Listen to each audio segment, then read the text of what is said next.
انہیں جب فوجی مشیروں نے کہا کہ سوڈان پر حملے کا فیصلہ دانشمندانہ ہے لیکن محترم ایوبی سے مشورہ لے لینا ضروری ہے، تو تقی الدین نے اپنے مشیروں کے اس مشورے کو مسترد کرتے ہوئے کہا، کیا آپ لوگ امیر محترم کو یہ تاثر دینا چاہتے ہیں کہ آپ ان کے بغیر کچھ سوچ نہیں سکتے اور کچھ کر نہیں سکتے؟ کیا آپ بھول گئے ہیں کہ مصر سے اتنی دور محترم ایوبی کس طوفان میں گھرے ہوئے ہیں؟ اگر ہم نے ان کے مشورے اور فیصلے کا انتظار کیا تو اس کا نتیجہ یہ ہوگا کہ سوڈانی حملے میں پہل کر کے ہم پہ سوار ہو جائیں گے۔ آپ ابھی حملے کا حکم دیں، ایک نائب سالار نے کہا۔ فوج اسی حالت میں رسد کے بغیر کوچ کر جائے گی، لیکن اتنی بڑی اور اتنی اہم مہم کے لیے گہری سوچ بچار کی ضرورت ہے۔ ہم کوچ کی تیاری کر کے تمام تر انتظامات بہت تھوڑے وقت میں کر لیں گے۔ آپ محترم ایوبی کو اطلاع ضرور دے دیں تاکہ وہ اور محترم نور الدین زنگی ادھر بھی دھیان رکھیں۔ تقی الدین نہ مانا۔ اس نے کہا، آپ مصر میں ایک ایک غدار اور ایک ایک تخریب کار کو پکڑتے اور اسے ختم کرتے ہیں، میں اس منبع کو بند کرنا چاہتا ہوں جہاں سے تخریب کاری اور غداری پیدا ہو رہی ہے۔ اس کام کے لیے مجھے کسی کے حکم اور کسی کے مشورے کی ضرورت نہیں۔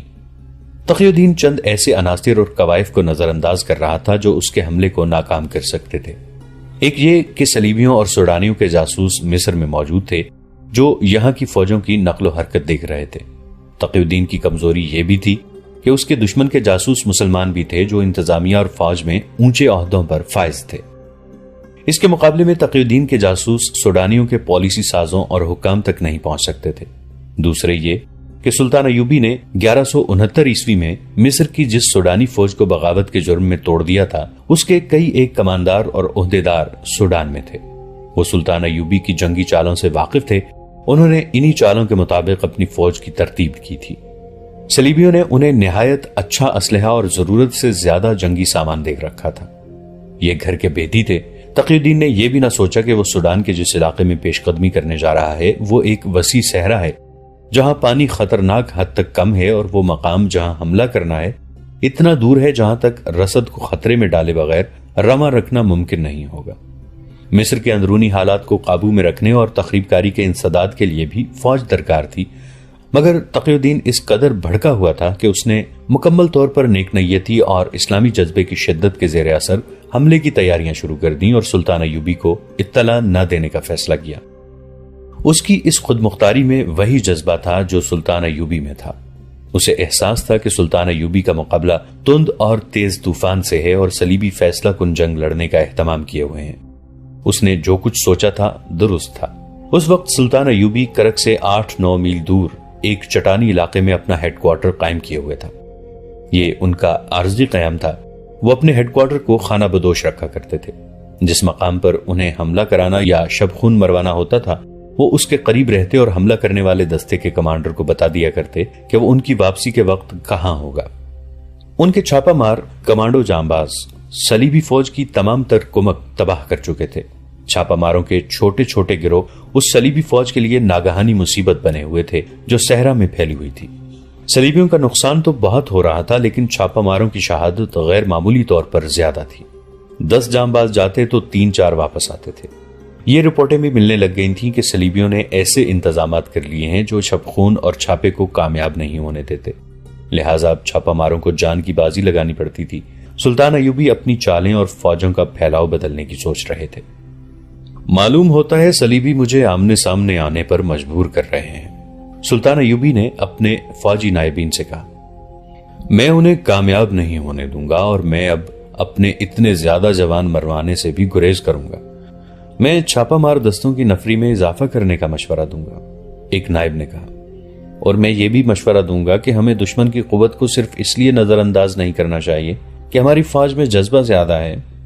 جذبہ سپاہی کو بے جگری سے لڑا کر مروا سکتا ہے، فتح کا ضامن نہیں ہو سکتا۔ صلیبیوں کے مقابلے میں ہماری نفری بہت کم ہے۔ ہمیں یہ بھی نہیں بھولنا چاہیے کہ صلیبی فوج کا بیشتر حصہ زرہ پوش ہے۔ سلطان ایوبی مسکرائے اور بولے، لوہا جو انہوں نے پہن رکھا ہے وہ انہیں نہیں ہمیں فائدہ دے گا۔ کیا آپ نے دیکھا نہیں کہ صلیبی کوچ کرتے ہیں تو رات کو کرتے ہیں یا صبح کے وقت؟ اس کی وجہ یہ ہے کہ وہ دھوپ سے بچنے کی کوشش کرتے ہیں۔ سورج اوپر رکتا ہے تو اس کی تمازت ذرا بختر کو انگاروں کی طرح سرخ گرم کر دیتی ہے۔ ذرا پوش سپاہی اور سوار لوہے کے خود اور آہنی سینہ پوش اتار پھینکنا چاہتے ہیں۔ اس کے علاوہ لوہے کا وزن ان کی حرکت کی تیزی ختم کر دیتا ہے۔ میں انہیں دوپہر کے وقت لڑاؤں گا جب ان کے سروں پر سورج رکھا ہوا ہوگا، ان کا پسینہ نکال کر ان کی آنکھوں میں ڈالے گا اور وہ اندھے ہو جائیں گے۔ آپ نفری کی کمی کو متحرک طریقہ جنگ سے اور جذبے سے پورا کریں۔ اتنے میں سلطان ایوبی کے انٹیلیجنس کے سربراہ علی بن سفیان کا ایک نائب زاہدان آ گیا۔ اس کے ساتھ 2 آدمی تھے۔ سلطان ایوبی کی آنکھیں چمک اٹھی۔ ان دونوں آدمیوں کو انہوں نے بٹھایا اور پوچھا، کیا خبر ہے؟ دونوں نے اپنے اپنے گریبان کے اندر ہاتھ ڈالے اور لکڑی کی بنی ہوئی صلیبیں باہر نکالی جو ان کی گردنوں سے بندھی ہوئی تھی۔ وہ صلیبی نہیں، مسلمان تھے۔ اپنے آپ کو صلیبی ظاہر کرنے کے لیے وہ صلیبیں گلے میں لٹکا لیتے تھے۔ دونوں نے صلیبیں اتار کر نیچے پھینک دیں۔ ان میں سے ایک نے اپنی رپورٹ پیش کی۔ یہ دونوں جاسوس تھے جو کرک سے واپس آئے تھے۔ ہم پہلے بھی بتا چکے ہیں، کرک فلسطین کا ایک قلعہ بند شہر تھا جس پر صلیبیوں کا قبضہ تھا۔ صلیبی شوبک نام کا ایک قلعہ سلطان ایوبی کے ہاتھ ہار چکے تھے۔ وہ کرک کسی قیمت پر دینا نہیں چاہتے تھے۔ اس کے بعد انہوں نے دفاعی انتظامات بڑے ہی سخت کر دیے تھے، جن میں ایک بندوبست یہ تھا کہ وہ قلعہ بند ہو کر نہیں لڑنا چاہتے تھے۔ شوبک سے جب عیسائی اور یہودی باشندے مسلمانوں کے ڈر سے کرک بھاگ رہے تھے، اسی وقت سلطان ایوبی نے اپنی فوج اور انتظامیہ کو یہ حکم دیا تھا کہ بھاگنے والے غیر مسلموں کو روکیں اور انہیں واپس لا کر ان کے ساتھ اچھا سلوک کریں۔ لیکن سلطان ایوبی نے ایک خفیہ حکم یہ بھی دیا تھا کہ زیادہ تر باشندوں کو جانے دیں۔ اس حکم میں راز یہ تھا کہ غیر مسلم باشندوں میں سلطان کے جاسوس بھی جا رہے تھے۔ اپنے جاسوس دشمن کے اس شہر میں اور مضافات میں جس پر تھوڑے عرصے بعد حملہ کرنا تھا، بھیجنے کا یہ موقع نہایت اچھا تھا۔ مسلمان جاسوس عیسائی اور یہودی پناہ گزینوں کے بھیس میں کرک چلے گئے تھے۔ وہاں کے مسلمان باشندوں کو ساتھ ملا کر انہوں نے خفیہ اڈے بنا لیے تھے۔ وہ وہاں سے اطلاعات بھیجتے رہتے تھے۔ سلطان ایوبی ذاتی طور پر ان کی رپورٹیں سنا کرتے تھے۔ اس روز 2 جاسوس آئے تو سلطان ایوبی نے انہیں فوراً اپنے خیمے میں بلا لیا اور باقی سب کو نکال دیا۔ جاسوسوں کی رپورٹ میں صلیبیوں کی فوج کی نقل و حرکت اور ترتیب کے متعلق اطلاعات۔ سلطان ایوبی ان کے مطابق نقشہ بنا رہے تھے۔ اس دوران ان کے چہرے پر کوئی تبدیلی نہیں آئی۔ جاسوسوں نے جب کرک کے مسلمان باشندوں کی بے بسی اور مظلومیت کی تفصیل سنائی تو سلطان کے چہرے پر نمایاں تبدیلی آ گئی۔ ایک بار تو وہ جوش میں اٹھ کر کھڑے ہو گئے اور خیمے میں ٹہلنے لگے۔ جاسوسوں نے انہیں بتایا کہ شوبک سے صلیبی شکست کھا کر کرک پہنچے تو انہوں نے مسلمانوں کا جینا حرام کر دیا۔ سلطان ایوبی کو بہت سے حالات کا تو پہلے سے علم تھا۔ ان 2 جاسوسوں نے انہیں بتایا کہ اب وہاں بازار میں جن مسلمانوں کی دکانیں ہیں وہ بہت پریشان ہیں۔ غیر مسلم تو ان کی دکانوں پر جاتے نہیں، مسلمانوں کو بھی ڈرا دھمکا کر ان کی دکانوں سے دور رکھا جاتا ہے۔ وہاں مسلمانوں کے خلاف نفرت کی باقاعدہ مہم شروع کر دی گئی ہے۔ عیسائی اور یہودی مسجدوں کے سامنے اونٹ، گھوڑے اور دیگر مویشی باندھ دیتے ہیں۔ اذان اور نماز پر کوئی پابندی نہیں، لیکن جب اذان ہوتی ہے تو غیر مسلم شور مچاتے، ناچتے اور مذاق اڑاتے ہیں۔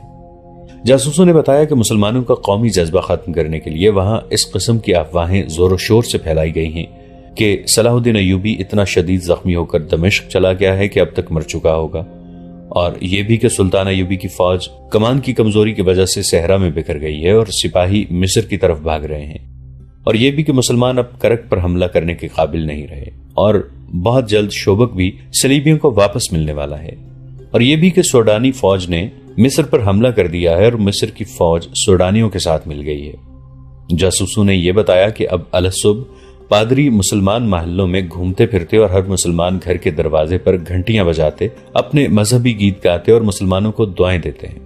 وہ اپنے مذہب کا اور کوئی پرچار نہیں کرتے۔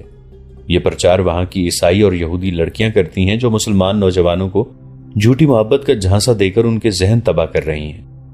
یہ لڑکیاں مسلمان لڑکیوں کی سہیلیاں بن کر انہیں اپنی آزادی کی بڑی ہی دلکش تصویر دکھاتی ہیں اور انہیں بتاتی ہیں کہ مسلمان فوج جو علاقہ فتح کرتی ہے وہاں مسلمان لڑکیوں کو بھی خراب کرتی ہے۔ ان رپورٹوں میں سلطان ایوبی کے لیے کوئی نئی بات نہیں تھی۔ ابتدا میں ان کے جاسوس انہیں کرک کے مسلمانوں کی حالت زار بتا چکے تھے۔ وہاں کے مسلمانوں کا یہ حال تھا کہ وہ سلطان ایوبی اور ان کی فوج کے خلاف کوئی حوصلہ شکن افواہ نہیں سننا چاہتے تھے، لیکن وہاں جو بھی بات ان کے کانوں میں پڑتی تھی حوصلہ شکن ہوتی تھی۔ وہ ڈرتے بات نہیں کرتے تھے۔ ان کے گھروں کی دیواروں کے بھی کان تھے، وہ اکٹھے بیٹھنے سے بھی ڈرتے تھے۔ جنازے اور بارات کے ساتھ بھی جاسوس ہوتے تھے اور مسجدوں میں بھی جاسوس تھے۔ ان کی بد نصیبی تو یہ تھی کہ جاسوسی ان کے اپنے مسلمان بھائی کرتے تھے۔ وہ اپنے گھروں میں بھی سرگوشیوں میں باتیں کرتے تھے۔ کسی مسلمان کے خلاف صرف یہ کہہ دینا کہ وہ صلیبی حکومت کے خلاف ہے اسے بیگار کیمپ میں بھیجنے کے لیے کافی ہوتا تھا۔ لیکن سالار اعظم ایک جاسوس نے کہا اب وہاں ایک اور چال چلی جا رہی ہے، وہ یہ کہ مسلمانوں کے ساتھ اچھا سلوک ہونے لگا ہے۔ صلیبی حکومت نے اس کی ایک مثال یہ پیش کی ہے کہ ایک عیسائی حاکم نے ایک مسجد کو پوسیدہ حالت میں دیکھا تو اس کی مرمت کا حکم دیا اور اپنی نگرانی میں مرمت کرا دی۔ انہوں نے بیگار کیمپ کے مسلمانوں کو رہا تو نہیں کیا، لیکن انہیں کچھ سہولتیں دے دی ہیں، روزمرہ مشقت کا وقت بھی کم کر دیا ہے، لیکن ان کے کانوں میں یہی ڈالا جاتا ہے کہ تم نے صلیب کے خلاف بہت بڑا جرم کیا ہے، پھر بھی تم پر رحم کیا جا رہا ہے۔ یہ پیار اور محبت کا ہتھیار بڑا ہی خطرناک ہے۔ اس جھوٹے پیار سے غیر مسلمان نوجوانوں کو نشے اور جوئے کا عادی بناتے جا رہے ہیں۔ اگر ہم نے حملے میں وقت ضائع کیا تو کرک کے مسلمان اگر مسلمان ہی رہے تو برائے نام مسلمان ہوں گے، ورنہ وہ قرآن سے منہ موڑ کر گلے میں صلیب لٹکا لیں گے۔ اس صورت میں اس وقت وہ ہماری کوئی مدد نہیں کریں گے جب ہم کرک کا محاصرہ کریں گے۔ اس پیار کے ساتھ ساتھ مسلمانوں کے خلاف جاسوسی پہلے سے زیادہ ہو گئی ہے اور گرفتاریاں ہوتی رہتی ہیں۔ ابھی تک مسلمانوں کا جذبہ قائم ہے اور وہ ثابت قدم رہنے کا تہیہ کیے ہوئے ہیں۔ انہوں نے ابھی تک غیر مسلموں کے پیار کو قبول نہیں کیا، مگر وہ زیادہ دیر تک ثابت قدم نہیں رہ سکیں گے۔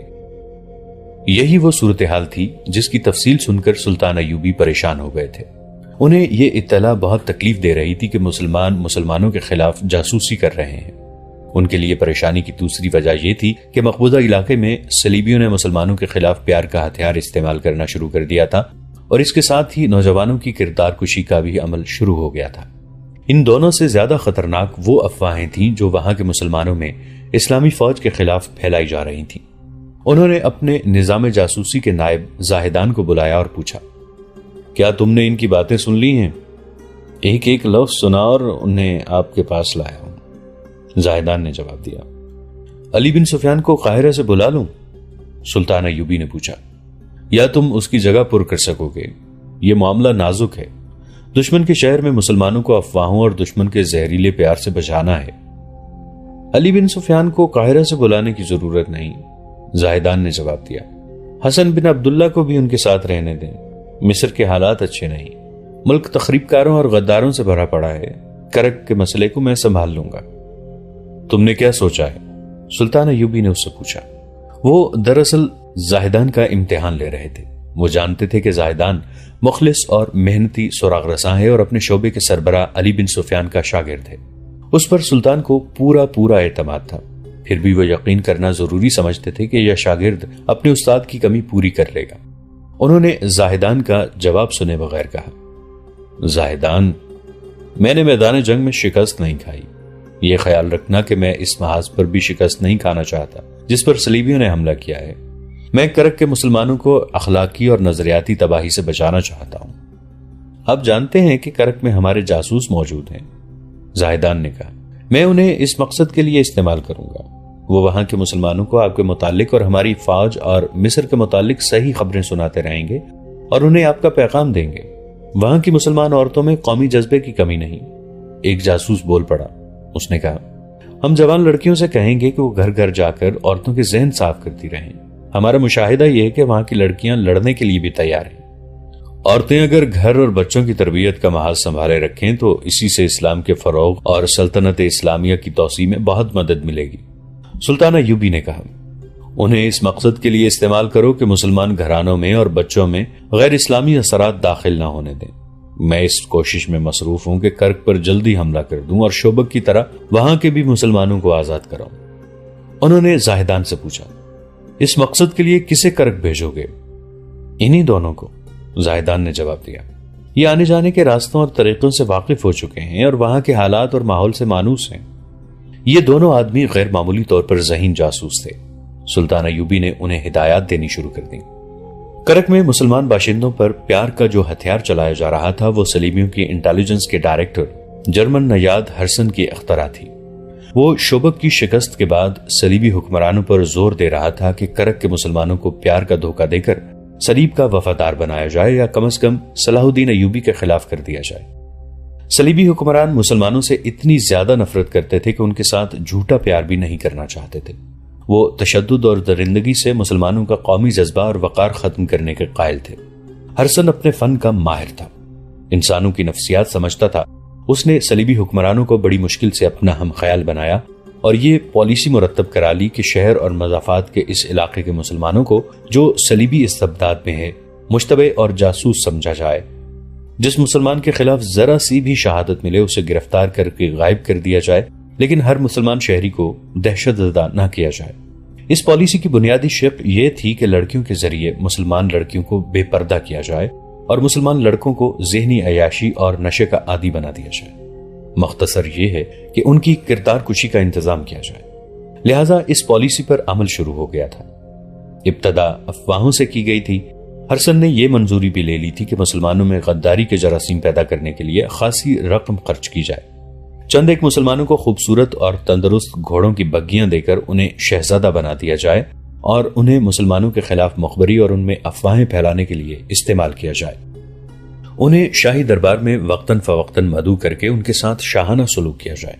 ان کی مستورات کو بھی مدعو کر کے ان کی عزت کی جائے کہ وہ اپنی اصلیت اور اپنا مذہب ذہن سے اتار دیں. ہرسن نے کہا تھا، اگر آپ مسلمانوں کو اپنا غلام بنانا چاہتے ہیں تو اس کے دماغ میں بادشاہی کا کیڑا ڈال دیں. اسے گھوڑے اور بگیاں دے کر اس کے دامن میں چند ایک اشرفیاں ڈال دیں. پھر وہ بادشاہی کے نشے میں آپ کے اشاروں پر ناچے گا، شراب بھی پیے گا اور اپنی بیٹیوں کو اپنے ہاتھوں ننگا کر کے آپ کے حوالے کر دے گا. اگر آپ مسلمانوں کا مستقبل تاریک کرنا چاہتے ہیں تو یہ نسخہ آزما لیں. میں آپ کو پہلے بھی بتا چکا ہوں اور اب بھی بتاتا ہوں کہ یہودیوں نے مسلمانوں کی اخلاقی تباہی کے لیے اپنی لڑکیاں پیش کی ہیں. آپ جانتے ہیں کہ مسلمانوں کا سب سے پرانا اور سب سے بڑا دشمن یہودی ہے. اسلام کی جڑیں تباہ کرنے کے لیے یہودی اپنی بیٹیوں کی عزت اور اپنی پونجی کا آخری سکہ بھی قربان کرنے کو تیار رہتے ہیں. یہودیوں میں خطرہ یہ تھا کہ وہ اسی خطے کے رہنے والے تھے، اس لیے مسلمانوں کی زبان بولتے تھے اور ان کے رسم و رواج اور گھریلو طرز زندگی سے بھی واقف تھے. ان کی شکلیں اور کئی دیگر قوائف ملتے جلتے تھے. کوئی یہودی لڑکی مسلمان کا لباس پہن کر کسی مسلمان گھر میں جا بیٹھے تو اسے بلا شک و شبہ مسلمان سمجھ لیا جاتا تھا. اس مشابہت سے یہودی پورا فائدہ اٹھا رہے تھے اور اسلامی معاشرت میں غیر اسلامی زہر داخل ہونا شروع ہو گیا تھا. جس روز سلطان ایوبی نے 2 جاسوسوں کو ہدایات دیں اور زاہدان سے کہا تھا کہ وہ کرک میں جا کر جاسوسوں کے ذریعے مسلمانوں کو صحیح خبریں پہنچائے، اس سے 20 روز بعد کرک میں ایک پاگل اور مجذوب اچانک کہیں سے نمودار ہوا. اس نے ہاتھ میں لکڑی کی بنی ہوئی گز بھر لمبی سلیب اٹھا رکھی تھی جسے وہ اوپر کر کے چلاتا تھا، مسلمانوں کی تباہی کا وقت قریب آ گیا ہے. شبک میں مسلمان اپنی بیٹیوں کی عصمت دری کر رہے ہیں. مصر میں مسلمانوں نے شراب پینا شروع کر دی ہے. خدا یسوع مسیح نے کہا ہے کہ اب یہ قوم روئے زمین پر زندہ نہیں رہ سکتی. مسلمانوں، نوح کے دوسرے طوفان سے بچنا چاہتے ہو تو صلیب کے سائے میں آ جاؤ. اگر صلیب پسند نہیں تو خدا یہودا کے آگے سجدہ کرو. مسجدوں میں تمہارے سجدے بیکار ہیں. لباس اور شکل و صورت سے وہ اچھا بھلا لگتا تھا، لیکن باتوں اور انداز سے پگلا معلوم ہوتا تھا. اس کی داڑھی بھی تھی، لمبا چوغا پہن رکھا تھا، سر پر پگڑی اور اس پر رومال ڈالا ہوا تھا جو کندھوں پر بھی پھیلا ہوا تھا. اس کے چہروں اور کپڑوں پر گرد تھی جس سے پتہ چلتا تھا کہ وہ سفر سے آیا ہے. اس کے پاؤں گرد آلود تھے. اسے کوئی روکتا اور بات کرتا تھا تو وہ رک تو جاتا تھا لیکن کوئی جواب نہیں دیتا تھا. کوئی بات جیسے سنتا سمجھتا ہی نہ تھا. سوال کوئی بھی پوچھو وہ اپنا اعلان دہرانے لگتا. مسلمانوں کی تباہی کا وقت قریب آ گیا ہے وغیرہ وغیرہ. کسی نے بھی یہ معلوم کرنے کی کوشش نہ کی کہ وہ کون ہے اور کہاں سے آیا ہے. عیسائی اس لیے خوش تھے کہ اس نے ہاتھ میں صلیب اٹھا رکھی تھی اور خدا یسوع مسیح کا نام لیتا تھا. یہودی اس لیے خوش تھے کہ وہ خدا یہودا کا نام لیتا تھا اور دونوں کی یہ خوشی مشترک تھی کہ وہ مسلمانوں کی تباہی کی خوشخبری سنا رہا تھا. صلیبی فوج کے چند ایک سپاہیوں نے اس کی للکار سنی تو انہوں نے قہقہ لگایا. شہری انتظامیہ کی فوج جو بعد میں پولیس کہلائی نے جب اسے دیکھا تو پاگل کہہ کر نظر انداز کر دیا. دوستو آج کے لیے اتنا ہی. اسی کہانی کی اگلی قسط کے ساتھ بہت جلد حاضر ہوں گے. نیچے کامنٹ سیکشن میں اپنی رائے کا اظہار ضرور کیجیے گا. ہمارے اس چینل کو سبسکرائب کر کے نیچے موجود بیل آئیکن کو بھی ضرور کلک کیجیے گا. اگلی ملاقات تک کے لیے ہمارا اور آپ کا اللہ نگہبان.